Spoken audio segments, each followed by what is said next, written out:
Dear students, welcome है आप सभी का आपके अपने चैनल स्टडी विथ आरसी में। स्टूडेंट्स, आज के इस क्लास में हम लोग स्टडी करने वाले हैं क्लास 12 के जियोग्राफी का चैप्टर नंबर 5। कितना? चैप्टर नंबर 5, जिसका नाम है प्राथमिक क्रियाएं। ठीक है, इसके हम लोग एमसीक्यू देखने वाले हैं। जो हमारा एमसीक्यू सीरीज चल रहा है इसी में। तो आइए इस चैप्टर के भी जितने एमसीक्यू बनते हैं सारे को देखना शुरू करते हैं। सबसे फर्स्ट वाला क्वेश्चन क्या कह रहा है हमारा कि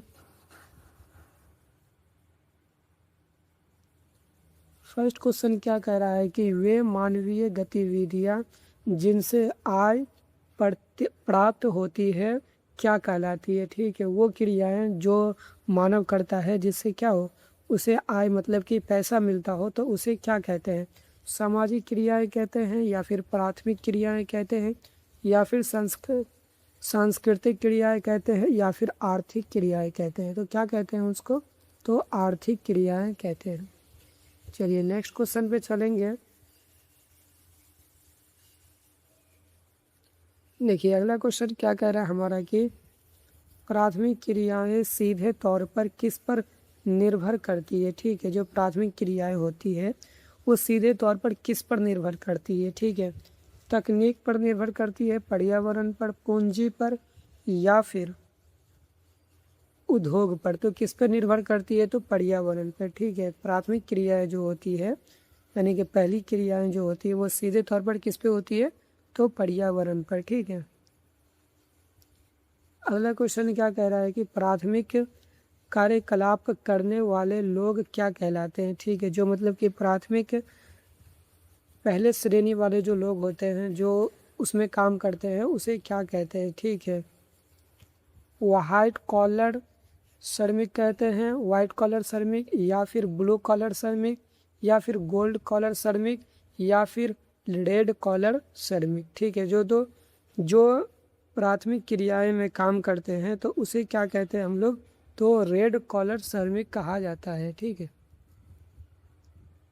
अगला क्वेश्चन क्या कह रहा है कि निम्न में से कौन सी एक प्राथमिक क्रिया नहीं है। ठीक है, कौन सा इसमें से जो एक है जो प्राथमिक क्रिया के अंतर्गत नहीं आता है? आखेट आता है, विनिर्माण, कृषि और खनन।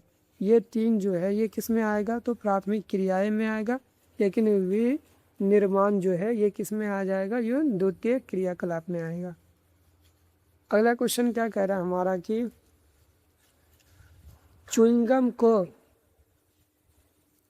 को चूसने के बाद शेष बचे भाग को क्या कहते हैं। ठीक है, च्युइंगम को चूसने के बाद शेष बचे भाग को क्या कहते हैं। ठीक है, लाटेक्स कहते हैं, या फिर रेजिन कहते हैं,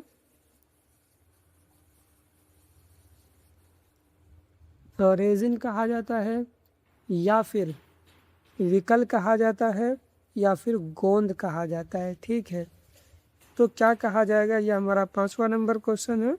तो ये क्या कहा जाएगा? तो चिकल कहा जाएगा। ठीक है,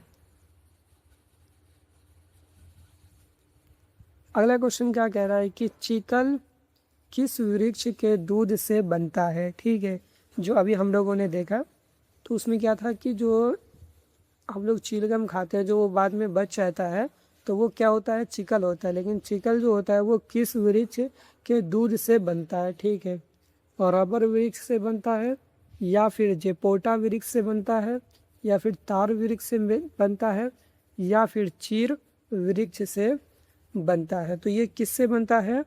तो जेपोटा वृक्ष से बनता है। ठीक है, उसी के दूध से बनता है।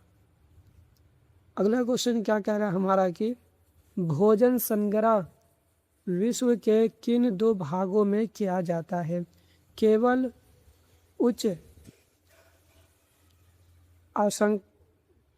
अक्षांश क्षेत्रों में, या फिर केवल निम्न अक्षांश क्षेत्रों में, या फिर उच्च और निम्न अक्षांश क्षेत्रों में, या फिर केवल जटीय क्षेत्रों में। ठीक है, तो ये किस में किया जाता है? तो उच्च और निम्न आकांक्षस क्षेत्रों में किया जाता है।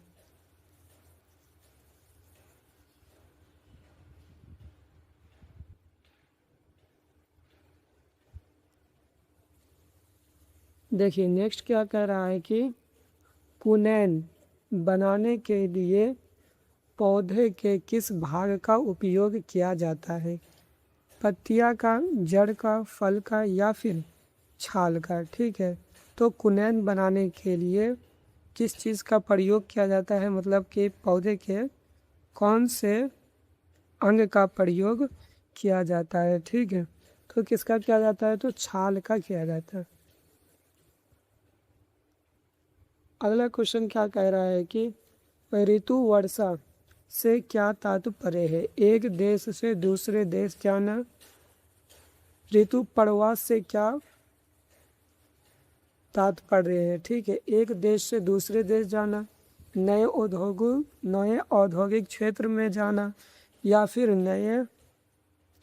नए चरागाहों की खोज में पशुओं के साथ मौसमी प्रवास, या फिर केवल सर्दियों में पहाड़ों पर जाना। ठीक है, तो 9 का हमारा राइट आंसर क्या होगा कि नए चारागाहों की खोज में पशुओं के साथ मौसमी प्रवास करना।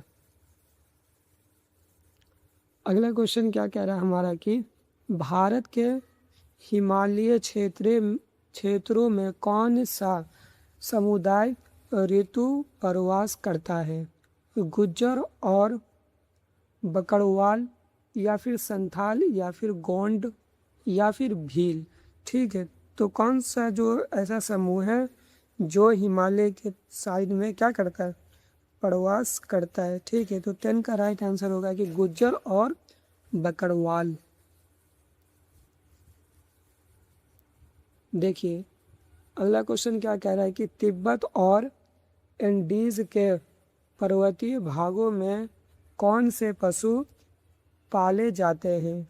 ऊंट, या फिर याक और ललामा, या फिर गाय बैल, या फिर भेड़ और बकरी? ठीक है, तो कौन पाए जाते हैं? तो याक और ललामा। अगला क्वेश्चन क्या कह रहा है हमारा कि वाणिज्य पशु धन पालन मुख्य रूप से किन संस्कृति से प्रभावित है? पूर्वी संस्कृति से, एशियाई संस्कृति से, अफ्रीकी संस्कृति से, या फिर पश्चिमी संस्कृति से? ठीक है, तो कौन से संस्कृति से ये प्रभावित है? तो पश्चिमी संस्कृति से।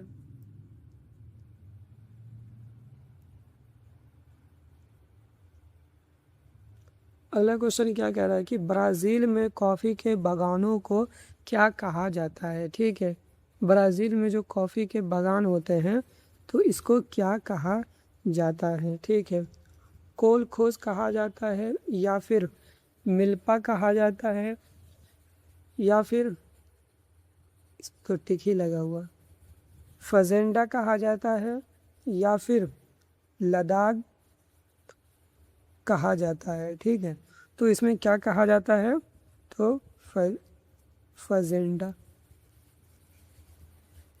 चलिए नेक्स्ट क्वेश्चन देखिए। अगला क्वेश्चन क्या कह रहा है हमारा कि कर्तन एवं दहन कृषि को भारत के उत्तर पूर्वी राज्यों में क्या कहते हैं? मिल्पा कहा जाता है, लद्दाख कहा जाता है, झूमिंग कहा जाता है, या फिर रोका कहा जाता है? ठीक है, तो क्या कहा जाता है? झूमिंग कहा जाता है। अगला क्वेश्चन क्या कह रहा है हमारा कि मध्य अमेरिका और मैक्सिको में स्थानांतरित कृषि को किस नाम से जाना जाता है? मिल्पा, लद्दाख, वेन, या फिर झूम? ठीक है, तो कौन से नाम से जाना जाता है? तो मिल्पा नाम से जाना जाता है। अगला क्वेश्चन क्या कह रहा है हमारा कि मलेशिया और इंडोनेशिया में स्थानांतरित कृषि क्या कहलाती है? मिल्पा, लद्दाख, झूम या फिर कुमारी।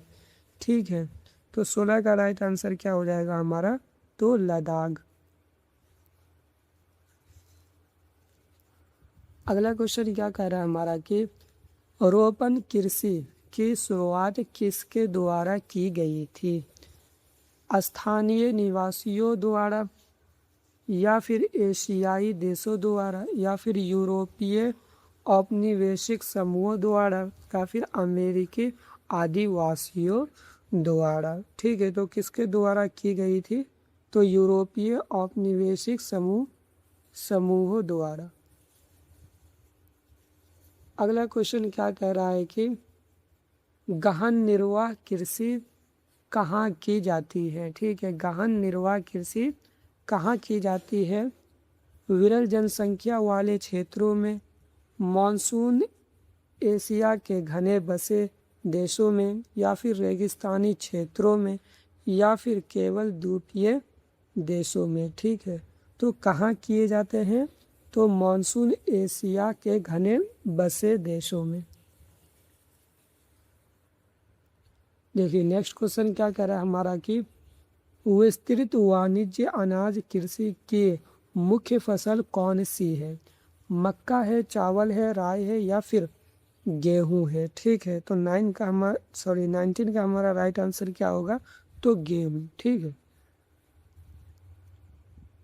अगला क्वेश्चन क्या कह रहा है हमारा कि उत्तरी अमेरिका के घास के मैदानों को क्या कहा जाता है? ठीक है, उत्तरी अमेरिका के ये उत्तरी अमेरिका हुआ, उत्तरी अमेरिका के घास के मैदानों को क्या कहा जाता है?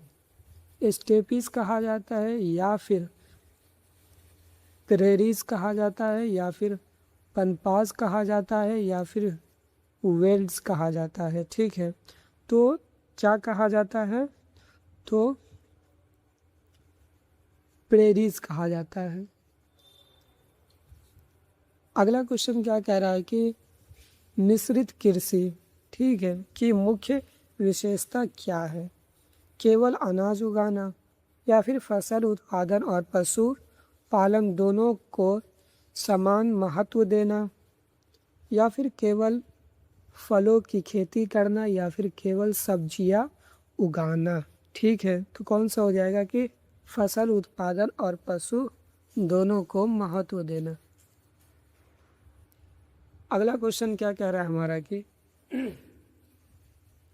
डेयरी कृषि का कार्य मुख्य रूप से कहाँ किया जाता है? ठीक है, दूर दराज के गांवों में, नगरीय एवं औद्योगिक केंद्रों के समीप, या फिर पर्वतीय चोटियों पर, या फिर केवल तटीय भागों में। ठीक है, तो कहाँ किए जाते हैं, तो नगरीय एवं औद्योगिक केंद्रों के समीप। देखिए अगला क्वेश्चन क्या कह रहा है कि भूमध्य सागरीय कृषि किस प्रकार की फसलों के लिए प्रसिद्ध है?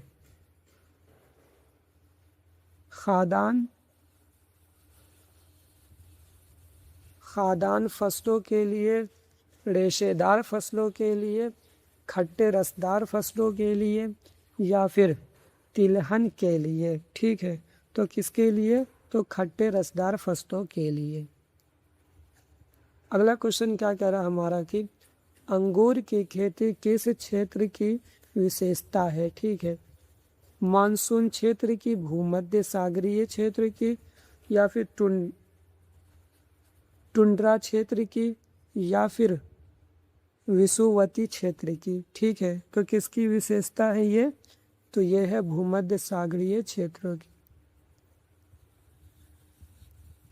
अगला क्वेश्चन क्या कह रहा है कि ट्रक कृषि मतलब ट्रक फार्मिंग का नाम किस आधार पर रखा गया है?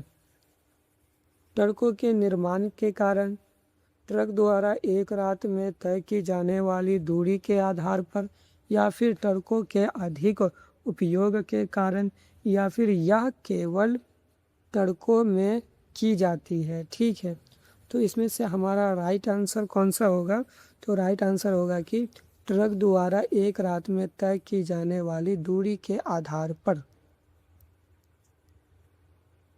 देखिए अगला क्वेश्चन क्या कह रहा है हमारा कि नीदरलैंड किस पुष्प के उत्पादन में विशिष्टीकरण रखता है?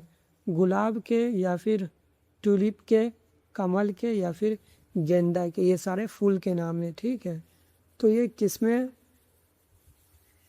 ज़्यादा ही करता है, ठीक है। तो कौन से फूल को ये लोग ज़्यादा उगाते हैं, तो कौन सा हो जाएगा हमारा इसमें? तो ट्यूलिप को ये लोग क्या करते हैं, ज़्यादा उगाते हैं। अगला क्वेश्चन क्या कह रहा है कि सहकारी कृषि को सबसे अधिक सफलता किस देश में मिली? और रूस में मिली, भारत में, या फिर बेल्जियम में, या फिर डेनमार्क में? तो किस में मिली, कौन से देश में? तो डेनमार्क में मिली थी। अगला क्वेश्चन क्या कह रहा है हमारा कि पूर्व सोवियत संघ में सामूहिक कृषि को किस नाम से जाना जाता है? फजेंडा, या फिर कोलखोज, या फिर मिल्पा, या फिर ट्रक फार्मिंग? तो किस नाम से जाना जाता है? तो कोलखोज के नाम से जाना जाता है। अगला क्वेश्चन क्या कह रहा है हमारा कि धरातलीय खनन को अन्य किस नाम से जाना जाता है? कूपकी खनन नाम से, या फिर विवृत खनन नाम से, या फिर भूमिगत खनन नाम से, या फिर गहरा खनन नाम से? तो किस नाम से जाना जाता है? तो विवृत खनन नाम से जाना जाता है। अगला क्वेश्चन क्या कह रहा है हमारा कि खनन का कौन सा तरीका सबसे अधिक जोखिम भरा और असुरक्षित है? ठीक है, धरातलीय खनन, विवृत खनन, भूमिगत खनन, या फिर नदी तटीय खनन? ठीक है, तो कौन सा सबसे मतलब कि जोखिम भरा यानी समझिए खतरनाक टाइप है? तो कौन? तो भूमिगत खनन, मतलब ज़मीन के अंदर जो खनन की जाती। तो अब हम लोगों ने यहाँ तक पूरे 30 क्वेश्चंस कर लिए हैं। तो आप लोग को कमेंट में बताना है कि आप लोग का 30 में से कितना क्वेश्चन सही हो रहा है, ठीक है। ऐसे ही और भी सब्जेक्ट के अगर आप लोगों को MCQ चाहिए तो आप मेरे चैनल पर विज़िट कर सकते हैं। अगर आपको ये वीडियो अच्छी लगी हो तो एक लाइक और सब्सक्राइब ज़रूर कर लीजिएगा, ठीक। इस क्लास में इतना ही, मिलते हैं नेक्स्ट क्लास में।